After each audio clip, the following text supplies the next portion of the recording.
Hello दोस्तों, आप सभी का मेरे YouTube चैनल में स्वागत है। आज हम पढ़ेंगे अध्याय एक जीवों का विकास का लेक्चर 5, जिसमें आज का हमारा टॉपिक है गलापागोस के द्वीप समूह पर डार्विन के कुछ विशेष अवलोकन।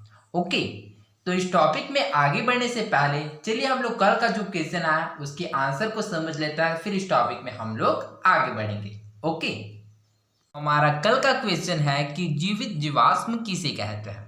ओके, तो हमको बताना है कि जीवित जीवाश्म किसे कहते हैं। ओके, तो जैसे कि मैंने आप लोगों को जीवाश्म के बारे में बताया था कि जीवाश्म किसे कहते हैं, तो जीवों के जो अवशेष होता है उसी को क्या बोला जाता है, जीवाश्म कहा जाता है। ओके, तो हमको बताना है कि जीवित जीवाश्म किसे कहते हैं। ओके, तो यहाँ पर जैसे कि नाम से स्पष्ट है, जीवित जीवाश्म मतलब ऐसा जीव जो कि क्या है, जीवित है। तो हमको बताना है कि जीवित जीवाश्म किसे कहते हैं। तो ऐसा जीव जिसका विकास होना रुक गया है, ऐसे जीव को जीवित जीवाश्म कहते हैं। तो जीवित जीवाश्म किसे कहते हैं, तो ऐसे जीव जिसका विकास होना रुक गया हो, ऐसे जीव को जीवित जीवाश्म कहते हैं। ओके, जैसे कि सिल्केंथ। ओके, सिल्केंथ क्या है, लंबे समय तक जीवित जीवाश्म कहा गया था। क्यों? क्योंकि जो सिल्केंथ नामक जीव है इसका विकास क्या है, बहुत लंबे समय तक रुक गया था, अर्थात इसमें कोई विकास नहीं हो रहा था। इस वजह से सिल्केंथ को जीवित जीवाश्म कहा गया। ओके, किंतु बहुत लंबे समय के बाद इस जीव में क्या है, कुछ बदलाव देखा गया,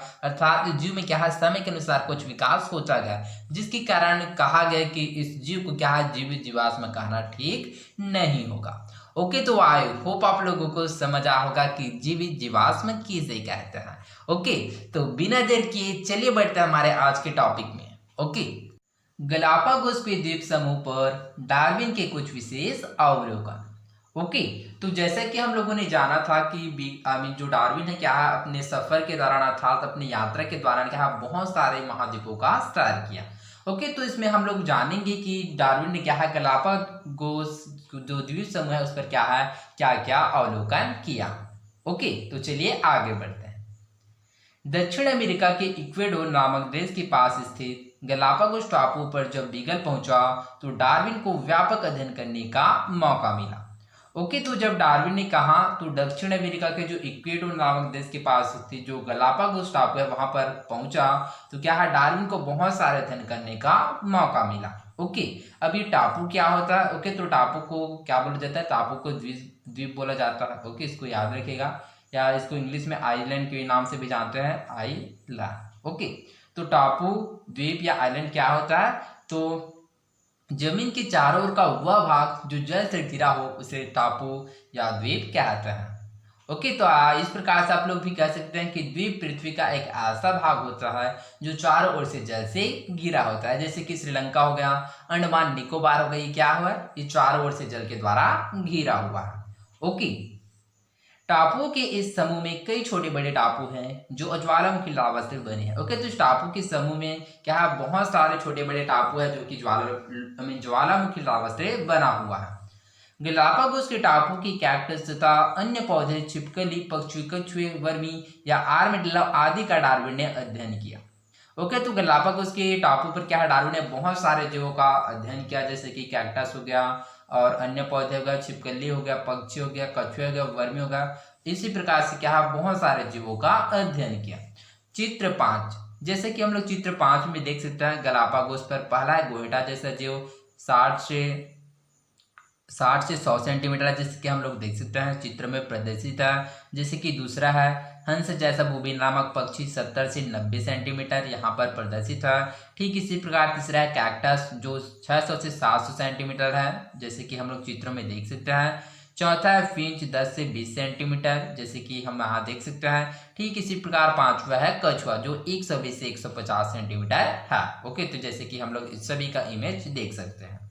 ओके, बीगल का सफर आगे बढ़ा तब उन्हें और कई प्रकार की भू आकृतियां, विविध प्रकार के जीव और उनके आवास के बारे में अध्ययन करने का मौका मिला। ओके, तो जैसे जैसे जो बीगल का जो सफर है वो क्या आगे बढ़ता गया, तो इस स्थिति में क्या है, जो डार्विन को बहुत सारे अध्ययन करने का मौका मिला, जैसे कि अलग अलग जगहों का क्या उसका भू आकृतियां था, जमीन की आकृतियां कैसे है, इसी प्रकार विविध प्रकार के जीव अर्थात विभिन्न प्रकार के जीव के बारे में अध्ययन करने का मौका मिला, एवं वह जीव किस प्रकार से अपने आवास में रहता है, इन सभी का अध्ययन करने का मौका मिला। ओके, उन्होंने मुख्य रूप से यहाँ तथा बीगल के पूरे सफर के दौरान जीवों के रंग, आकार, भोजन, आवास आदि संबंधी कई तथ्यों प्रमाणों को जुटा। ओके, तो डार्विन ने क्या बीगल के सफर के दौरान जीवों के रंग अर्थात जीव का रंग क्या है, उसका आकार कैसा, उसका भोजन क्या है एवं किस प्रकार से रहता है, इन संबंधी के तथ्यों व प्रमाणों को इकट्ठा किया, उनका सूक्ष्म अवलोकन किया एवं तर्क के आधार पर कई बातों को समझने की कोशिश की। ओके, तो उसका क्या है बारीकी से अध्ययन किया एवं उसको अपने तर्क के अनुसार क्या उसको समझने की कोशिश की, वह किस प्रकार से वह एक दूसरे से सिमिलरिटीज अर्थात एक दूसरे से समानता है एवं एक दूसरे से विभिन्नताएं हैं। ओके,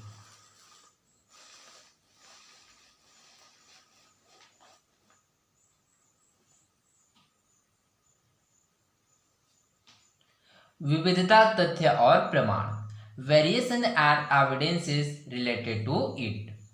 गलापागोस में डार्विन को तथ्य के रूप में कई प्रकार के जीवाश्म मिले। ओके, तो जो गलापागोस आइसलैंड था, जो गलापागोस द्वीप में, उसमें क्या है डार्विन को बहुत सारे जीवों के जीवाश्म था, बहुत सारे जीवों के अवशेष मिले। ओके, यहाँ के वर्मी या आर्मडिलो का जीवाश्म यह दर्शा रहा था कि पूर्व के वर्मी काफी बड़े थे, जबकि उस समय डार्विन ने जिन वर्मियों का अध्ययन किया वे आकार में छोटे थे।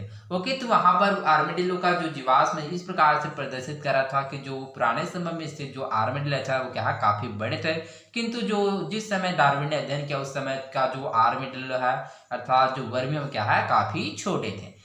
चित्र 6, जैसे कि हम लोग चित्र 6 में देख सकते हैं, जहां पर अप्रदर्शित है प्राचीन वर्मी, जैसे कि हम लोग यहाँ पर देख सकते हैं, और वह है वर्तमान समय का वर्मी, जैसे कि यहाँ पर प्रदर्शित है। ओके, तो जैसे कि यहाँ पर बताया गया कि जो प्राचीन समय का जो वर्मी वह 10 फीट था, 10 फीट है, किंतु जैसे कि हम लोग वर्तमान समय का वर्मी देखें तो ये बहुत ही छोटा था। इस प्रकार से हम लोग कह सकते हैं कि जीवों का क्या होता है समय के अनुसार बदलाव होता है, जिसकी वजह से क्या होता है उसमें बदलाव आता है। ओके, उनके मन में यह बात आई कि समय के साथ वर्मियों में बदलाव आया। ओके, तो इस प्रकार से डार्विन के मन में आया कि जिस प्रकार से जीवों का क्या था, जिस प्रकार से पृथ्वी में क्या होता है समय के अनुसार बदलाव आता है, ठीक इसी प्रकार से क्या आता है जीवों में भी बदलाव आया है। ओके, जीवाश्म के अध्ययन से हम क्या पता लगा सकते हैं।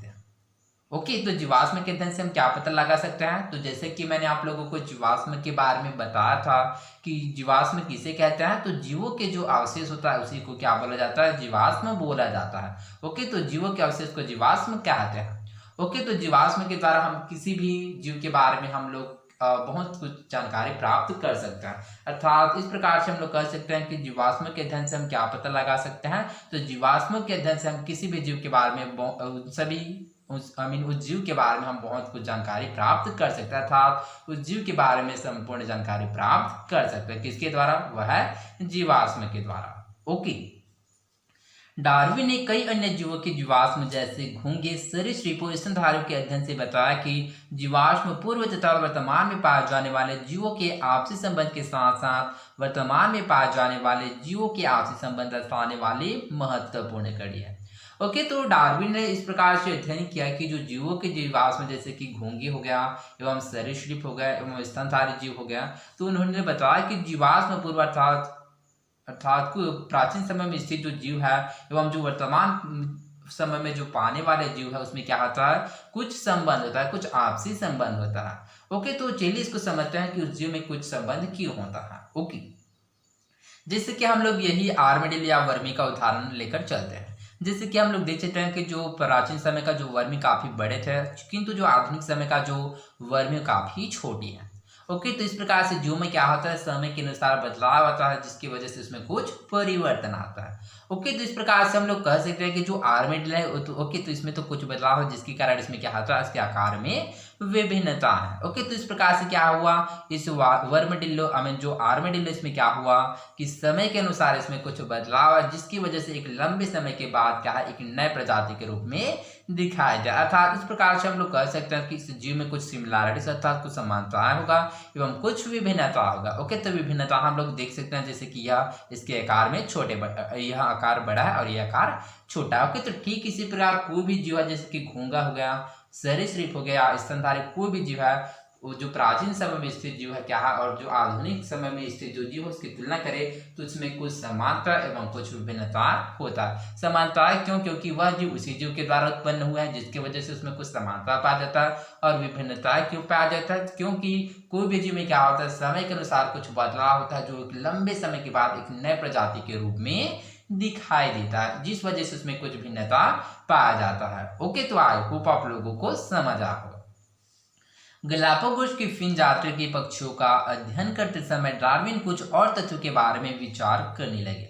ओके, तो गलापागोस के द्वीप समूह पर क्या है, डार्विन ने फिन जाति का जो पक्षी है उसका अध्ययन किया। ओके, फिंच हमारे देश की गौरैया की जाति से मिलते जुलते हैं। ओके, तो जो फिंच नामक पक्षी वो किसके द्वारा मिलता है, तो हमारे देश की गौरैया नामक पक्षी से मिलता है। जैसे कि आप लोगों ने गौरैया जो पक्षी है उसको देखा होगा। गलापागोस में डार्विन ने लगभग 15 अलग तरह के फिंच का अध्ययन किया। ओके, तो गलापागोस में डार्विन ने क्या है, मुख्यतः 15 अलग अलग प्रकार के क्या फिंच का अध्ययन किया। उन्होंने देखा कि वैसे तो सारे फिंच एक जैसे हैं, मगर अलग अलग टापुओं पर मिलने वाले फिंच थोड़े अलग थे। ओके, तो उन्होंने ऑब्जर्व किया कि क्या है, जो सामान्यतः जो फिंच है वो क्या है, एक ही जैसा है, किंतु अलग अलग टापू पर स्थित होने के कारण उसमें कुछ थोड़ी विभिन्नता है। खासकर इसकी चोंच और पंख के रंग में बहुत अंतर नजर आया। ओके, तो मुख्यतः इसमें किसमें अंतर आया, तो उसकी चोंच में एवं उसके पंख में क्या थोड़े बहुत अंतर नजर आया। ओके, डार्विन ने सभी फिंच की चोंच को नापा तो आश्चर्यचकित हुए कि उनकी चोंच में इतनी विविधता कैसे है। ओके, तो डार्विन ने क्या किया, जो फिंच नामक जो जीव है उसका क्या किया, अवलोकन किया। तो उन्होंने पाया कि जो फिंच की चोंच है उसमें क्या है, बहुत ही विभिन्नता है। उन्होंने देखा कि अलग अलग चोंच वाले फिंच का भोजन भी अलग अलग था। ओके, तो इस प्रकार जैसे जैसे फिंच का जो चोंच अलग अलग था, ठीक उसी प्रकार उसका भोजन भी अलग अलग था। कुछ बीज खाते तो कुछ फल, कोई खीड़े खाते तो कोई फूलों का रस चूसते। ओके, तो इस प्रकार से कोई जो फिंच है वह बीज को खाते हैं, कोई फल को खाता है, कोई कीड़े को खाता है, तो कोई फूलों का रस को चूसते हैं। ओके, तो जैसे कि हम लोग यहाँ पर चित्र 7 में देख सकते हैं, चित्र 7 में प्रदर्शित है फिंच की चोंच। ओके, जैसे कि यहाँ पर हम लोग देख सकते हैं, पहला है कीड़े खाने वाले फिंच, दूसरा है कैक्टस के फल व फूल खाने वाले फिंच, तीसरा है कलियों को खाने वाले फिंच और चौथा है बीज खाने वाले फिंच। ओके, तो जैसे कि हम लोग इन सभी फिंच में देख सकते हैं कि जैसे जैसे इसके जो चोंच में विभिन्नता है, इन सभी की चोंच में क्या है, विभिन्नता है, जैसे कि हम लोग देख सकते हैं। वैसे वैसे इसकी भोजन भी क्या है, अलग अलग है। ओके, तो इस प्रकार से उन्होंने अवलोकन किया।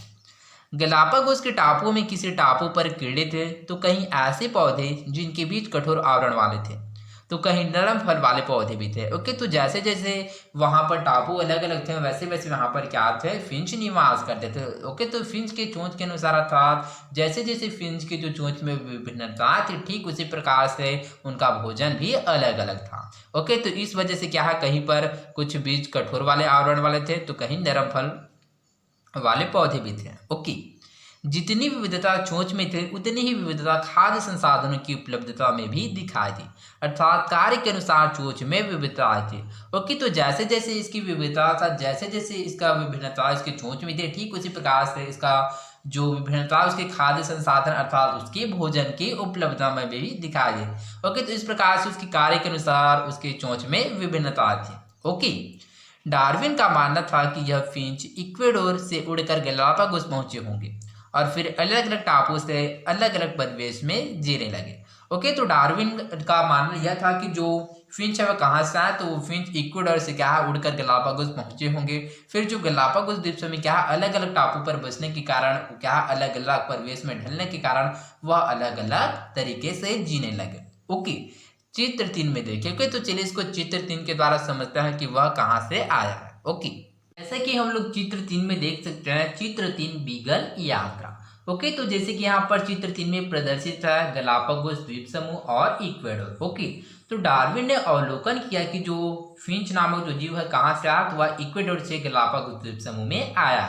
ओके, तो यहाँ पर गलापागोस द्वीप समूह में क्या अलग अलग में क्या है, अलग अलग द्वीप समूह में अर्थात अलग अलग द्वीप में क्या है उपस्थित होने के कारण इसमें कुछ विभिन्नताएं हो गई। ओके, यह इसलिए संभव हुआ होगा क्योंकि फिंच की प्रजातियों में भी विविधताएं थी। ओके, तो यह किस प्रकार से संभव हुआ होगा कि जो फिंच नामक जो जीव है वह गलापागोस द्वीप समूह पर क्या अलग अलग स्थान पर क्या है उपस्थित होकर भी अपने परिवेश में अनुकूलित हो गए। ओके, तो इसका कारण यह हो सकता है कि जो फिंच नामक जो जीव क्या पहले से उसमें कुछ विभिन्नता हो गई। ओके, एक जैसी चोंच वाले पूर्वजों से कार्य के अनुसार फिंचों की चोंच में विविधता है, सजातीय लक्षण होमोलॉगस कैरेक्टर था और डार्विन ने इसे एक महत्वपूर्ण प्रमाण माना। ओके, तो इस प्रकार से क्या है जो एक जैसे जो चोंच वाले ये जो पूर्वज थे अर्थात एक जैसे चोंच वाले जो फिंच नामक जीवों के जो पूर्वज थे उसकी क्या है कार्य के अनुसार फिंचों की चोंच में विभिन्नता आती अर्थात विविधता थी, अर्थात इस प्रकार से सजातीय लक्षण था अर्थात होमोलोगस कैरेक्टर था। ओके, और डार्विन ने इसे एक महत्वपूर्ण प्रमाण माना। ओके, तो इस प्रकार से डार्विन ने क्या है इसको एक महत्वपूर्ण प्रमाण माना। ओके, सजातीय लक्षण क्या है, आइए इसका अवलोकन एक क्रियाकलाप से करें, पहले पौधों में फिर जंतुओं में। ओके, तो आप लोग कमेंट बॉक्स में बताइएगा कि सजातीय लक्षण किसे कहता है। ओके, तो फिर इस क्वेश्चन का आंसर हम लोग अगले लेक्चर में देखेंगे। ओके, तो आई होप आप लोगों को समझ आया होगा। तो आज के लिए बस इतना ही, मिलते हैं अगले वीडियो में। धन्यवाद।